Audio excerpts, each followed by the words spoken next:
Quelle est la durée de validité d'un chèque?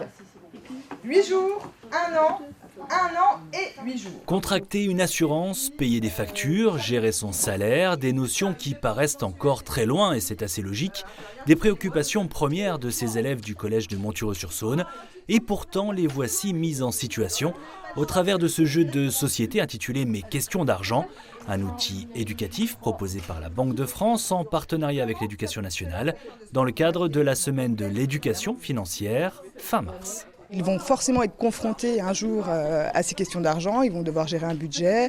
C'est vraiment des notions concrètes, on est dans le pratique et on est bien souvent démunis face à ça. On arrive jeune étudiant avec peu d'argent, c'est pas facile de le gérer et du coup je trouve que c'est très bien qu'ils appréhendent ces notions au plus jeune âge. Allez, tu peux lancer le dé. Pendant quelques heures en lieu et place de leur cours traditionnel, ces élèves auront d'abord suivi un diaporama pour bien comprendre ce qu'est par exemple un budget, un emprunt ou des charges fixes, puis ils testeront leurs connaissances en jouant par équipe, en classe, pour décrocher le passeport EducFi d'éducation financière, une méthode amusante pour découvrir cet univers qui l'est beaucoup moins et qui leur était surtout jusqu'ici inconnu.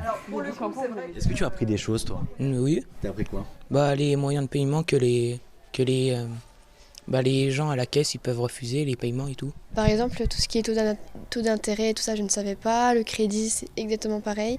Donc je pense que ça pourrait faire une aide pour l'avenir. Mais les élèves de collège ne sont pas la seule cible de la Banque de France qui s'adresse, on le voit ici, dans ses locaux à Épinal, tout aussi bien à un public en insertion, de la même manière, au travers d'un jeu de société.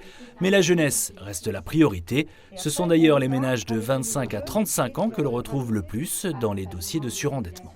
Il faut vraiment accompagner les jeunes, leur donner des connaissances de base, leur apprendre à gérer un budget, un crédit qu'on contracte, il doit être remboursé. Et on attire également beaucoup l'attention sur les arnaques. 25% des jeunes sont touchés par les arnaques.